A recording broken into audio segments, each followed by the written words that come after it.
Moin Leute, willkommen im Bruderland. Im heutigen Video geht es wieder um das gute alte Thema WhatsApp und diesmal um die Amazfit GTR 4, also mal keine Wear OS Smartwatch, und ich zeige im heutigen Video mal, wie es ausschaut, wenn man WhatsApp Nachrichten, Bilder, Voice Messages und so weiter bekommt, was für Antwortmöglichkeiten man hat und ja, wie das Ganze dann aussieht.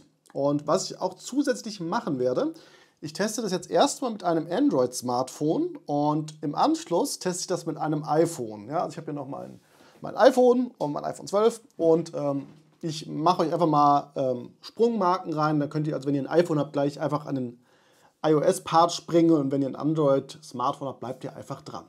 Vorab-Informationen sowohl für Android-Smartphones als auch für iPhones. Ihr müsst sicherstellen, dass die Amazfit-App alle Berechtigungen hat. Das fragt sie normalerweise immer ab, wenn ihr sie startet und die verschiedenen Funktionen nutzen wollt. Und dass natürlich auch die Benachrichtigungen aktiviert sind auf eurem Smartphone. Und wenn auf dem Smartphone keine Benachrichtigung ankommt, dann kommt auch auf der Smartwatch nichts an. Wir fangen mit einer normalen Textnachricht an. Die habe ich jetzt verschickt. Und dann kommt sie hier auch schon an. Und dann seht ihr, das ist die Textnachricht und es ist eine relativ lange Nachricht gewesen. Ihr könnt dann einfach durchscrollen. Ihr könnt auch die Krone dafür benutzen, das funktioniert hier auch. Und ansonsten habt ihr ganz unten die Möglichkeiten zu antworten oder ein Emoji zu nutzen oder natürlich auch die Nachricht zu löschen. Wenn ihr ein Emoji macht, kriegt ihr natürlich einfach irgendwelche verschiedensten Emojis angezeigt. Wenn ihr antwortet, also auf die Antwortfunktion drückt, dann habt ihr hier so Kurzantworten. Die sind standardmäßig vorgegeben, die könnt ihr aber in der Amazfit-App ändern. Das zeige ich euch jetzt gerade mal. Wir sind hier in der Amazfit-App, dann geht ihr hier auf das Profil und dann habt ihr hier eure Amazfit GTR 4, also eure Smartwatch, und dann habt ihr hier Benachrichtigungen und Erinnerungen und dann gibt es noch App-Benachrichtigungen, und wenn ihr dann hier schaut, da gibt es Verwaltung von Schnellantworten. Da drückt ihr dann einfach drauf und dann habt ihr hier die Schnellantworten und die könnt ihr dann halt bearbeiten, hinzufügen, ne, und so weiter. Und so könnt ihr dann quasi diese Kurznachrichten über eure Smartwatch benutzen.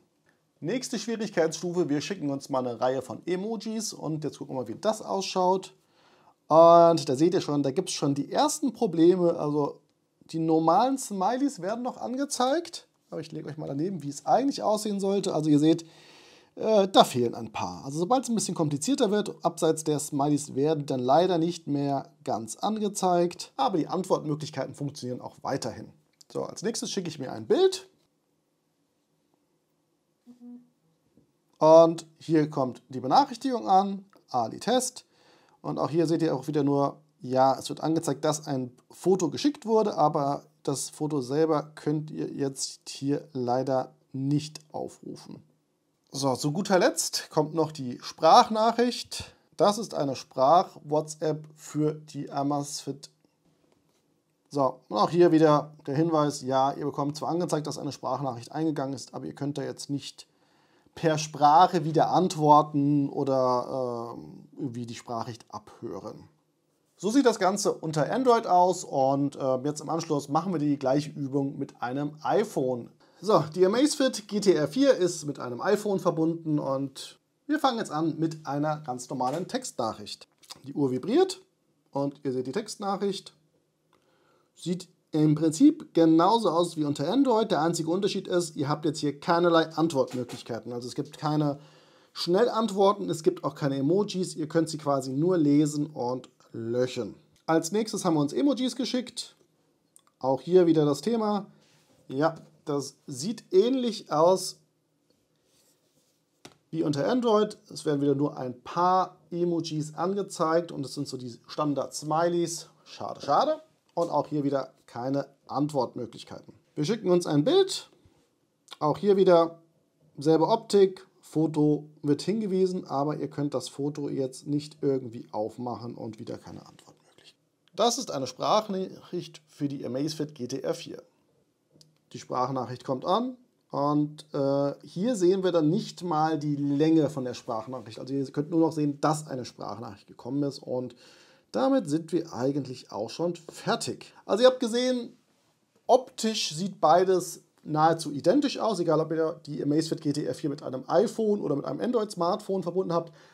Aber ihr habt halt unter iOS, also mit einem iPhone, das Problem, dass ihr halt auf eure Benachrichtigungen nicht antworten könnt, weder per Emojis noch per Schnellantworten. Und das ist so das übliche Problem, das wir mit einer Smartwatch unter iOS haben, wenn es nicht gerade eine Apple Watch ist. Ja, ich hoffe, das Video hat euch weitergeholfen und lasst mir gerne ein Abo und einen Daumen da, weil diese Art von Videos werden in naher Zukunft häufiger kommen. Und ja, euch noch einen schönen Tag. Macht's gut. Ciao, ciao.